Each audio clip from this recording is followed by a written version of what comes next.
right cloud model can really feel like you're standing at a crossroads. So in this explainer, we're going to give you the map to navigate all the options and find the perfect path for your organization. This is the fundamental question, isn't it? Every single organization faces this when they move to the cloud.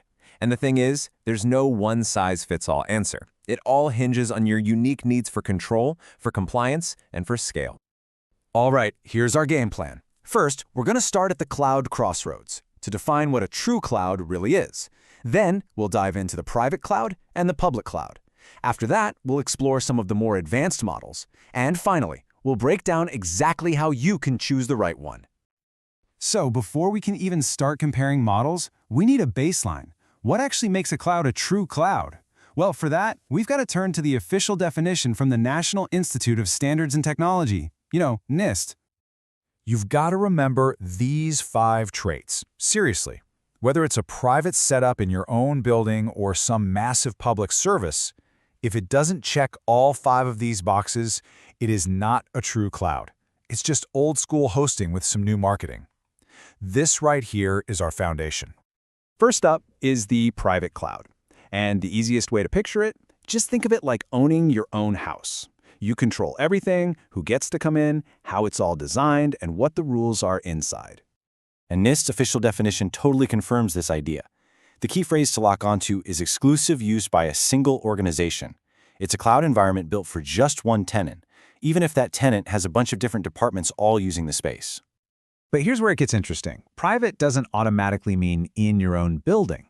You can have an on-premise private cloud that you manage yourself for absolute maximum physical control. Or you can have a third-party host it just for you, dedicating their gear exclusively to your company. You get that same level of privacy, just with way less of the operational headache. So who really needs this level of control? Well, it's usually organizations in industries with super strict data residency laws or really complex compliance rules. It's also absolutely crucial for companies that need to integrate with older legacy systems that just weren't built for a shared public world. Okay, next up, the public cloud. Now, if a private cloud is like owning your own house, the public cloud is like renting an apartment in a massive, full-service building with pretty much infinite amenities. You share the underlying infrastructure with everyone else, but your space is totally your own. And as you'd probably guess, NIST defines it as infrastructure that's open for the general public. It's built on this huge, shared, multi-tenant model, which is exactly how it achieves those incredible economies of scale. This is the go-to choice for speed and agility, no question. Need to launch 1,000 servers for just a few hours? You can do it in minutes. You can scale up instantly. And just as important, you're shifting your IT spending from a massive upfront investment to a flexible operational cost. You truly only pay for what you use. But what if you need something kind of in between? Well, that's where things get really interesting. We've got 2 advanced models that blend public and private features to solve some very specific problems. First is the community cloud. Think of it like a private club or a co-op. The infrastructure is shared, but it's only among a specific group with common goals. So you can imagine a bunch of government agencies, a network of hospitals, or a group of financial firms that all need to meet the exact same security standards. And next, we have the hybrid cloud. Now the key here, according to NIST, isn't just about connecting 2 clouds. The magic is that they are bound by technology that allows for data and application portability. And what that means is your workloads can actually move between them, almost seamlessly. Exactly. The whole goal is to create one unified environment from all these different pieces. So you could run a workload on-premise for security and another one in the public cloud for massive scale, but you manage them all as a single, cohesive system. Okay, so we've got our options, from the private cloud fortress to the super flexible hybrid model. Now for the most important part, how do you actually choose? Let's walk through a simple framework to figure that out.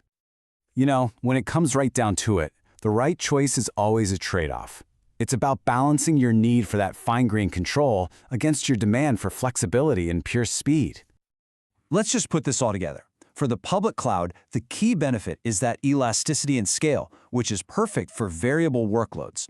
With private, it is all about security and control, making it ideal for sensitive data. Community clouds? Well, they're built for collaboration under shared rules. And hybrid delivers the ultimate flexibility for the most dynamic and complex workloads out there. Let's see how this actually plays out in the real world. A startup They'll often start on a public cloud for pure speed.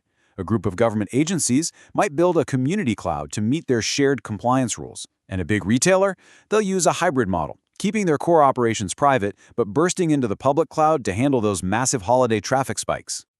So to find your answer, you just need to ask yourself these 4 questions. Are you bound by strict data laws? Are your workloads predictable, or are they all over the place? And what is your top priority right now? Speed to market or granular control?